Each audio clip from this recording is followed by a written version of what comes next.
un film de Martin Scorsese réalisé avec Robert De Niro en 1980 et élu en 1990 par les critiques américaines comme le meilleur film de la décennie, Raging Bull. Une histoire qui retrace les moments forts de la carrière de Jake LaMotta, champion de boxe poids moyen, autodestructeur, paranoïaque, misogyne et impulsif. Mais c'est avant tout une histoire biographique. Inspirée par l'histoire du grand boxeur italo-américain Jake LaMotta, surnommé le taureau du Bronx, en raison de sa puissance et son ardeur au combat.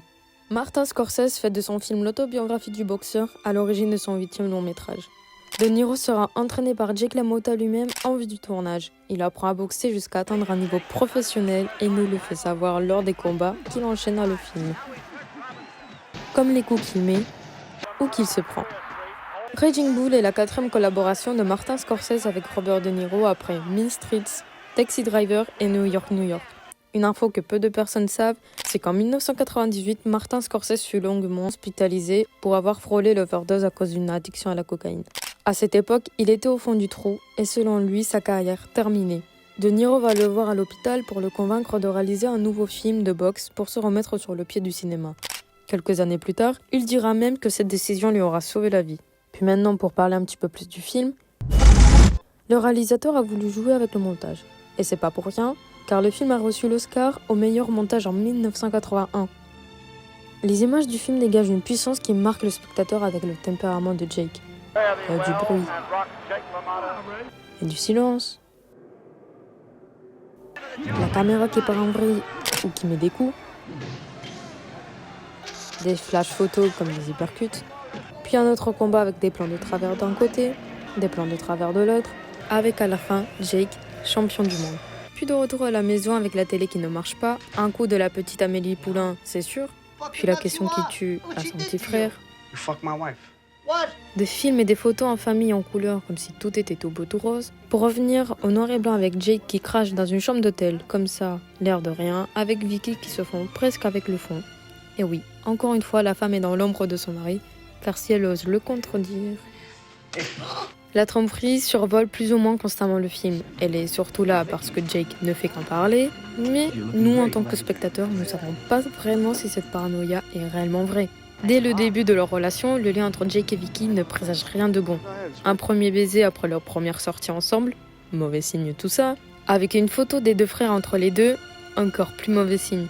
Ensuite, même si le personnage ne voit pas au ralenti, Scorsese n'hésite pas à montrer au montage sa vision de cette manière pour montrer qu'il se noie dans sa propre névrose, que ce soit avec son propre petit frère ou d'autres hommes. Sa femme Vicky le trompe forcément, alors il n'hésite pas d'utiliser la violence contre elle ou son petit frère. Et oui, Jake LaMotta rime avec violence, que ce soit avec son petit frère, sa femme ou lui-même, comme dans le ring ou en dehors, il est enfermé dans la violence. Petit détail, d'un combat à l'autre, le ring s'agrandit tout au long du film. Et c'est pas une illusion d'optique, mais une évolution du décor qui reflète l'état d'esprit de Jake LaMotta. Lors de son dernier combat, le ring fait 4 fois la taille d'un ring standard. Jake se fait alors de plus en plus petit et se laisse même battre lors de son dernier combat, sans doute encore trop préoccupé par la tromperie de sa femme, ce qui l'amène tout droit à la fin de sa carrière.